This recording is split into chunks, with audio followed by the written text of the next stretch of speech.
Hello everyone, एक बार फिर स्वागत है आप सभी का अपने यूट्यूब चैनल पर। तो फ्रेंड्स, जैसा कि आप थंबनेल पे देख ही चुके हो, आज हम डिस्कस करेंगे जीके के कुछ इंपॉर्टेंट क्वेश्चंस जो मेनली आपको आगामी एचपीयू बीएड एंट्रेंस 2023 के एग्ज़ाम में ये क्वेश्चंस आपको काफ़ी हेल्पफुल साबित होंगे। तो फ्रेंड्स, आपने क्या करना है, इन क्वेश्चंस के शॉर्ट फॉर्म में नोट्स ज़रूर बना लेने हैं, क्योंकि रिवीजन के टाइम ये क्वेश्चंस आपको काफ़ी हेल्पफुल साबित होंगे। तो फ्रेंड्स, अगर आप एचपीयू बीएड एंट्रेंस 2023 की तैयारी कर रहे हो तो इसके लिए मैंने एक अलग से प्लेलिस्ट बनाई है, जिसका जो लिंक है मैंने डिस्क्रिप्शन बॉक्स में दे दिया है। आप वहां पर जाकर वीडियोस देख सकते हो। वहां पर आपको एचपीयू बीएड एंट्रेंस के रिलेटेड 50+ वीडियोस आपको देखने को मिलेंगी। तो फ्रेंड्स, आप मुझे इंस्टाग्राम पर भी फॉलो कर सकते हो। इंस्टाग्राम आईडी का जो लिंक है मैंने डिस्क्रिप्शन बॉक्स में दे दिया है। आप वहाँ पर जाकर मुझे इंस्टाग्राम पर फॉलो कर सकते हो। तो फ्रेंड्स, वीडियो को शुरू करते हैं। सबसे पहले हम बात करते हैं वायुमंडल और जलवायु के बारे में। कुछ हम इस इम्पोर्टेंट टॉपिक को डिस्कस करेंगे, जहाँ से क्वेश्चन मेनली पूछा जाता है। तो आपको पता होगा, पृथ्वी के चारों ओर व्याप्त गैसीय आवरण को वायुमंडल कहते हैं, एटमॉस्फेयर कहते हैं। वायुमंडल का जो संगठन है, वायुमंडल में गैसों की जो मात्रा है, इसके बारे में हम डिटेल में डिस्कस करेंगे कि कौन सी गैस जो है वो कितनी % एटमॉस्फेयर में, वायुमंडल में पाई जाती है। सबसे पहले बात करते हैं कि सबसे ज़्यादा जो गैस पाई जाती है वायुमंडल में, वो नाइट्रोजन पाई जाती है। कितने प्रतिशत पाई जाती है? 78.084% जो है नाइट्रोजन गैस जो है वो एटमॉस्फेयर में, वायुमंडल में पाई जाती है। ये आपने नोट डाउन कर लेना है, क्योंकि यहाँ से क्वेश्चन पूछा जाता है। उसी तरह ऑक्सीजन जो है, O2 जो है, ये कितनी पाई जाती है? 20.99%। इसको अप्रोक्सीमेट 21% माना जाता है। 21% जो है वो वायुमंडल में ऑक्सीजन गैस जो है वो पाई जाती है। उसी तरह उसके बाद नाइट्रोजन और ऑक्सीजन के बाद जो मुख्य गैस है वो आर्गन है। आर्गन कितने प्रतिशत पाई जाती है? ये 0.932% ये पाई जाती है। कार्बन डाइऑक्साइड की जो मात्रा है वो कितनी है वायुमंडल में? वो 0.03% है। ये भी आपने याद रखना है। नियॉन गैस कितने प्रतिशत पाई जाती है? ये 0.0018% जो है वो नियॉन गैस पाई जाती है। उसी तरह हीलियम गैस की बात करते हैं। हीलियम गैस जो है वो 0.0005% पाई जाती है। और जीनॉन जो गैस है, जीनॉन गैस जो है वो 0.000087% जो है ये पाई जाती है। अगर आपसे क्वेश्चन में पूछ लिया जाए कि वायुमंडल में सबसे अधिक मात्रा में पाई जाने वाली गैस कौन सी है, तो ये आपने याद रखना है, वो नाइट्रोजन है। कितने प्रतिशत है? अप्रोक्सीमेट ये 78% पाई जाती है। ये आपने याद रखना है। उसके बाद ऑक्सीजन पाई जाती है। तो यहाँ से क्वेश्चन पूछ लिया जाता है कि कौन सी गैस जो है वो कितनी मात्रा में वायुमंडल में पाई जाती है।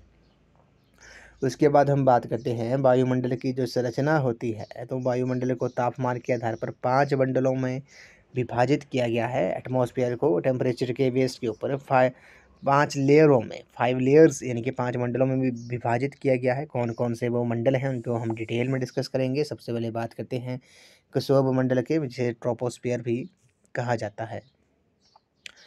ट्रोपोस्फियर जो है ये वायुमंडल की सबसे निचली परत है, ये आपको पता है। इस परत की जो ऊंचाई है वो भूमध्य रेखा पर 16 किलोमीटर तथा ध्रुवों पर 8 किलोमीटर है। क्षोभ मंडल में समस्त मौसमी परिवर्तन होते हैं, जिस जिस कारण इसे परिवर्तन मंडल भी कहा जाता है। ये आपने याद रखना है। परिवर्तन मंडल जो है वो किसे कहा जाता है? वो क्षोभ मंडल को कहा जाता है। ट्रोपोस्फियर को परिवर्तन मंडल भी कहा जाता है। इस परत में प्रत्येक 165 मीटर की ऊंचाई पर जाने पर 1 डिग्री सेल्सियस ताप का जो है वो ह्रास होता है, जिसे ताप की सामान्य ह्रास दर कहते हैं। ये आपने याद रखना है। क्षोभ मंडल जो है ये वायुमंडल की सबसे निचली परत है। क्षोभ मंडल में समस्त मौसमी परिवर्तन होते हैं, जिस कारण इसे परिवर्तन मंडल भी कहा जाता है। ये आपने याद रखना है। नेक्स्ट जो है वो है आपका समताप मंडल, स्ट्रेटोस्फियर जो है, इसको भी हम डिटेल में डिस्कस कर लेते हैं। समताप मंडल में क्या होता है? क्षोभ मंडल के ऊपर स्थित परत जो भूमध्य रेखा के ऊपर लगभग 18 किलोमीटर तथा ध्रुवों पर 50 किलोमीटर होती है, उसे समताप मंडल कहते हैं। इस परत के निचले भाग में तापमान जो है वो स्थिर रहता है, कांस्टेंट रहता है, इसलिए इसे समताप मंडल कहा जाता है। ये मौसम संबंधी घटनाओं से मुक्त होता है, इसलिए वायुयान की उड़ान के लिए आदर्श परत है। तो ये आपने याद रखना है। जो एरोप्लेन्स वगैरह उड़ते हैं वो किस लेयर में उड़ते हैं? तो वो आपके समताप मंडल में उड़ते हैं। क्यों उड़ते हैं? क्योंकि ये जो परत है, ये जो मंडल है, वो मौसमी संबंधी घटनाओं से मुक्त है, इसलिए वायुयान की उड़ान के लिए ये आदर्श परत है। इस मंडल में 15 से 35 किलोमीटर के बीच ओजोन गैस पाई जाती है, जो पराबैंगनी किरणों का अवशोषण करती है। अल्ट्रावायलेट रेज का ये अवशोषण करती है। तो जो आपकी ओजोन लेयर है वो किस मंडल में पाई जाती है? वो समताप मंडल में पाई जाती है, स्ट्रेटोस्फीयर में पाई जाती है। और ये वायुयान एरोप्लेन्स वगैरह की उड़ान के लिए ये आदर्श परत है। क्यों है? क्योंकि ये जो परत जो है, मंडल जो है, वो मौसमी संबंधी घटनाओं से मुक्त है। उसके बाद बात करते हैं मध्य मंडल के बारे में। मध्य मंडल में मेसोस्फीयर के बारे में हम बात कर लेते हैं। मध्य मंडल का जो विस्तार है वो सागर तल से 50 से 80 किलोमीटर की ऊंचाई तक पाया जाता है, ये आपने याद रखना है। इस मंडल में ऊंचाई के साथ तापमान में पुनः गिरावट होने लगती है। जैसे ऊंचाई के साथ जो टेम्परेचर है वो डिक्रीज होने लगता है, ये आपने याद रखना है। अगले ही जो परत है वो आपकी आयन मंडल है, आयनोस्फीयर है। आयनोस्फीयर में क्या होता है? पृथ्वी सतह से 80 से 640 किलोमीटर की ऊंचाई तक आयन मंडल पाया जाता है। ऊंचाई के साथ इस मंडल में तापमान में वृद्धि होती है।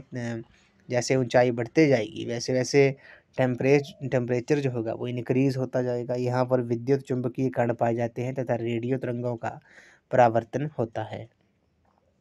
उसके बाद बात करते हैं वायुमंडल के बारे में, एक्सोस्फीयर के बारे में। एक्सोस्फीयर में क्या होता है? आयनमंडल के ऊपर वायुमंडल की सबसे ऊपरी परत को वायुमंडल कहा जाता है, एक्सोस्फीयर कहा जाता है।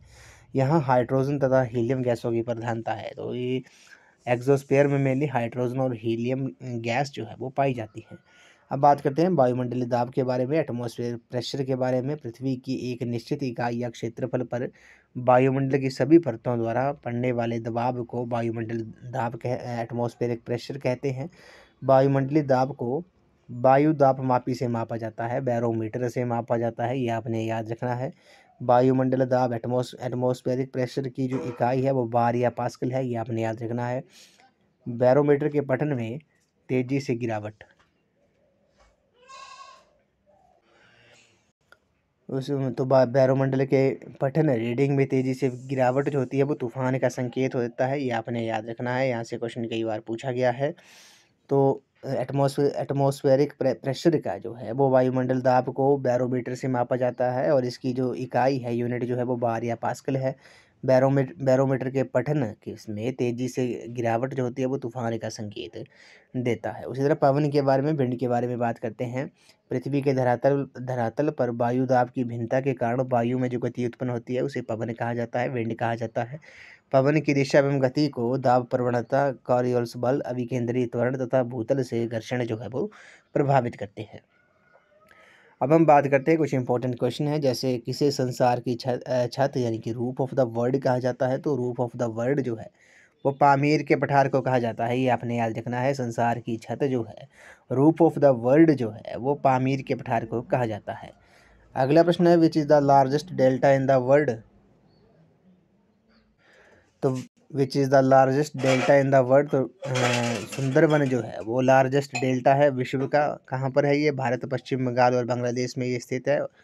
उसके बाद सबसे ऊंचा पठार जो है वो कहाँ पर है? तो सबसे ऊंचा पठार जो है वो तिब्बत में है, ये भी आपने याद रखना है। अगला है, विश्व का सबसे बड़ा मरुस्थल कौन सा है? विश्व का सबसे बड़ा मरुस्थल जो है वो सहारा है, उत्तरी अफ्रीका में है, उत्तरी अफ्रीका में है, ये आपने याद रखना है।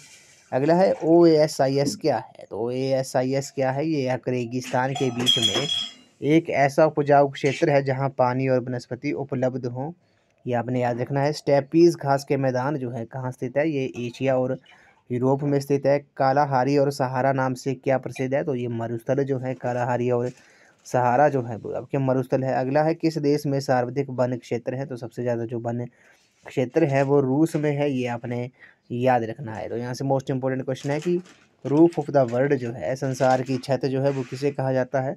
वो पामीर के पठार को कहा जाता है।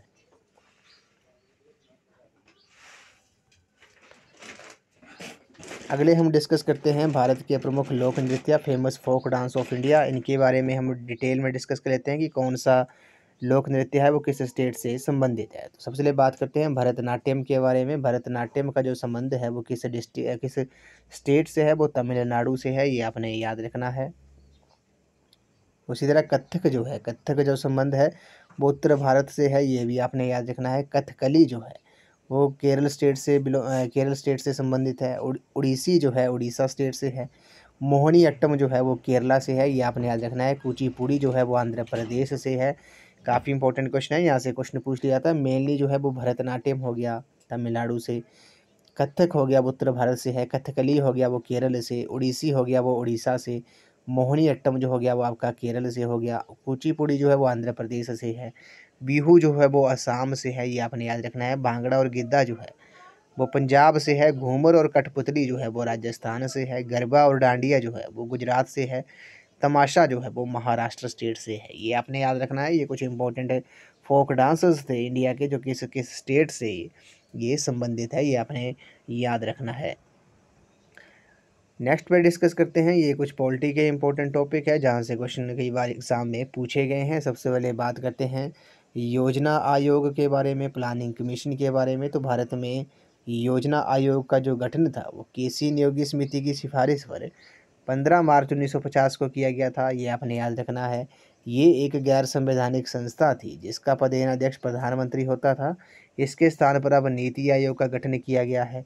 योजना आयोग के प्रथम अध्यक्ष जो थे वो पंडित जवाहरलाल नेहरू तथा प्रथम उपाध्यक्ष जो थे वो गुलजारी लाल नंदा थे। तो ये आपने याद रखना है। प्लानिंग कमीशन का जो गठन था वो केसी नियोगी समिति की सिफारिश पर 15 मार्च 1950 को किया गया था। ये एक गैर संवैधानिक संस्था थी जिसका जो पदेन अध्यक्ष होते हैं वो प्रधानमंत्री होता था। पहले जो योजना आयोग के प्रथम अध्यक्ष थे वो पंडित जवाहरलाल नेहरू थे, उपाध्यक्ष गुलजारी लाल नंदा थे। अब ये इस योजना आयोग का जो स्थान है वो नीति आयोग ने ले लिया है, ये आपने याद रखना है। अब नीति आयोग के बारे में भी हम बात करते हैं। नीति आयोग के बारे में बात करते हैं। नीति आयोग की फुल फॉर्म आपको पता होनी चाहिए, national institution for transforming India जो है वो नीति आयोग की फुल फॉर्म है। 1 जनवरी 2015 को मंत्रिमंडल के एक प्रस्ताव के तहत योजना आयोग की जगह एक नई संस्था जिसे राष्ट्रीय भारत परिवर्तन संस्थान national institution for transforming India कहा गया अस्तित्व में आई। आमतौर पर इसे नीति आयोग के नाम से जाना जा रहा है। ये एक गैर संवैधानिक निकाय है। नीति आयोग की जो संरचना है, नीति आयोग का जो अध्यक्ष होता है वो प्रधानमंत्री होता है, ये आपने याद रखना है। प्रेजेंट में नीति आयोग के जो अध्यक्ष हैं वो कौन है, चेयरमैन, वो प्रधानमंत्री श्री नरेंद्र मोदी जी हैं। और जो उपाध्यक्ष का चयन होता है वो प्रधानमंत्री द्वारा नियुक्त विशेषज्ञ जो होता है वो नीति आयोग का उपाध्यक्ष होता है। अर्थशास्त्री अरविंद पनगड़िया जो थे वो इन्हें नीति आयोग का प्रथम उपाध्यक्ष बनाया गया था, ये आपने याद रखना है। नीति आयोग के जो प्रथम अध्यक्ष थे वो कौन थे, वो श्री नरेंद्र मोदी जी थे। और प्रथम उपाध्यक्ष जो थे वो नीति आयोग के वो अर्थशास्त्री अरविंद पनगड़िया थे, ये आपने याद रखना है। नेक्स्ट बात करते हैं राष्ट्रीय विकास परिषद के बारे में, नेशनल डेवलपमेंट काउंसिल के बारे में। यहाँ से क्वेश्चन पूछ लिया जाता है। राष्ट्रीय विकास परिषद यानी कि एनडीसी का गठन जो है वो आर्थिक नियोजन हेतु राज्य तथा योजना आयोग के बीच सहयोग का वातावरण बनाने के लिए 6 अगस्त 1952 को किया गया था। योजना आयोग के सदस्यों के साथ राज्य के मुख्यमंत्रियों को मिलाकर इसका गठन किया जाता है। नवगठित नीति आयोग में इसकी लगभग सभी विशेषताएं शामिल है, अतः इसके विषय पर अनिश्चितता बनी हुई है, ये आपने याद रखना है। ये भी एक गैर संवैधानिक निकाय है जिसका जो अध्यक्ष है वो प्रधानमंत्री होता है। तो यहाँ से पिछली बार क्वेश्चन पूछा गया था कि पंचवर्षीय योजनाओं को जो अंतिम रूप देता है वो कौन देता है, ये आपने याद रखना है। वो नेशनल डेवलपमेंट काउंसिल एनडीसी जो है, राष्ट्रीय विकास परिषद जो है वो भारत में पंचवर्षीय योजनाओं को रूप देता है, ये आपने याद रखना है। तो एनडीसी के बारे में हमने बात कर ली। इसका जो गठन हुआ था कब हुआ था, 6 अगस्त 1952 को हुआ था। योजना आयोग के सदस्यों के साथ राज्य के मुख्यमंत्री को मिलाकर इसका गठन किया जाता है, ये आपने याद रखना है। ये एक गैर संवैधानिक निकाय है जिसका जो अध्यक्ष होता है वो प्रधानमंत्री होता है। नीति आयोग का भी अध्यक्ष जो होता है वो प्रधानमंत्री होता है। पहले इसे योजना आयोग के नाम से जाना जाता था, प्लानिंग कमीशन के नाम से जाना जाता था, ये आपको पता होगा। अब इसे नीति आयोग की फुल फॉर्म क्या है, national institution for transforming India जो है वो नीति आयोग की फुल फॉर्म है। उसके बाद हमने बात की भारत के प्रमुख लोक नृत्य के बारे में, हमने बात कर ली कौन सा फोक डांस जो है वो किससे संबंधित है। जैसे भरतनाट्यम हो गया वो तमिलनाडु से है, कथकली केरल से है, मोहिनी अट्टम केरल से है, कुचिपुड़ी जो है वो आंध्र प्रदेश से है, ये आपने याद रखना है। उसके बाद हमने जो डिस्कस किया वो किया हमने कुछ इंपॉर्टेंट क्वेश्चन, जैसे संसार की छत जो है, रूफ ऑफ द वर्ल्ड किसे कहा जाता है, ये पामीर के पठार को कहा जाता है। सबसे ऊंचा पठार कहाँ पर है, ये तिब्बत में है। Largest delta in the world जो है वो कहाँ पर है, वो सुंदरवन है, ये आपने याद रखना है। किस देश में सर्वाधिक वन क्षेत्र है, वो रसिया में है, रूस में है, ये आपने याद रखना है। उसके बाद हमने वायुमंडल की परतों के बारे में डिस्कस किया कि कौन, उसके बाद वायुमंडल में जो गैसों की मात्रा है उसके बारे में हमने डिस्कस किया कि कौन सी गैस कितने प्रतिशत पाई जाती है। सबसे ज़्यादा जो है वो नाइट्रोजन पाई जाती है वायुमंडल में, 78% पाई जाती है। उसके बाद ऑक्सीजन पाई जाती है 21%, और उसके बाद आर्गन, उसके बाद कार्बन डाइऑक्साइड, उसके बाद नियोन, उसके बाद हीलियम और उसके बाद जीनॉन। ये आपने याद रखना है। उसके बाद हमने वायुमंडल की परतों के बारे में डिस्कस किया, क्षोभमंडल, समताप मंडल, मध्य मंडल और आयन मंडल और बाह्य मंडल के बारे में हमने डिस्कस किया।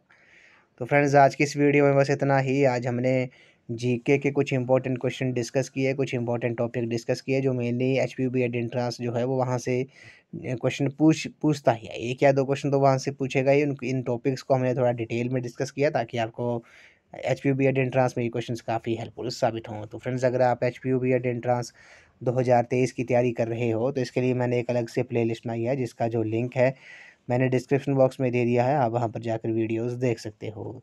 तो फ्रेंड्स आई होप आपको ये वीडियो पसंद आई होगी, तो वीडियो को लाइक शेयर एंड कमेंट जरूर कर दें। आप मुझे इंस्टाग्राम पर भी फॉलो कर सकते हो। इंस्टाग्राम आईडी का जो लिंक है मैंने डिस्क्रिप्शन बॉक्स में दे दिया है, आप मुझे जहाँ वहाँ जाकर फॉलो कर सकते हो। तो आज की इस वीडियो में बस इतना ही। आई होप आपको ये वीडियो पसंद आई होगी, तो वीडियो को लाइक शेयर एंड कमेंट जरूर कर दें। तो थैंक यू फ्रेंड्स।